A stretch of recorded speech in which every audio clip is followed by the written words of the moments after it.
je dis les mères qui ont élevé un enfant, tous sont des agronomes.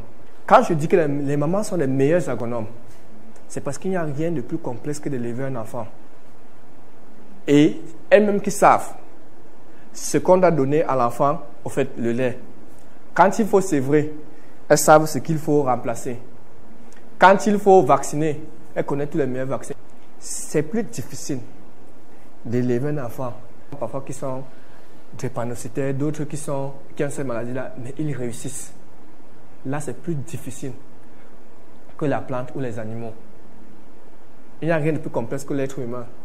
Et tout le monde voit ça comme c'est banal. Non.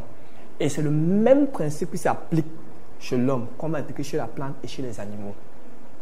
S'il y a une chose que vous devez retenir en agriculture biologique, c'est que tout ce qu'on va faire, et c'est ça que vous voulez retenir, on prévient la plante de toute maladie. On ne guérit pas. Durant la formation que nous allons voir et demain nous allons pratiquer, on va parler, je vais beaucoup insister sur les micro-organismes que je vais vous apprendre à fabriquer. Et le secret de l'agriculture biologique, c'est là. Le secret de l'agriculture biologique, c'est là.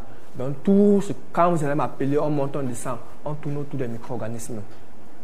Et tout ce que l'on va faire en agriculture biologique, on a l'inverse en agriculture conventionnelle. Voilà comment est composée l'agriculture biologique.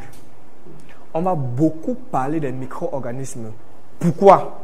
Et on a 4 grands groupes. Les micro-organismes, soit ce sont des bactéries, soit ce sont des champignons, soit ce sont des virus. Ce sont même les 3 grands groupes. N'est-ce pas? Et c'est ceux-là sont tellement petits qu'ils sont nuisibles. Mais à contrario, il y a ce qu'on appelle les micro-organismes efficaces, utiles. Les micro-organismes nuisent tellement. Et plus le temps passe, plus ils s'adaptent.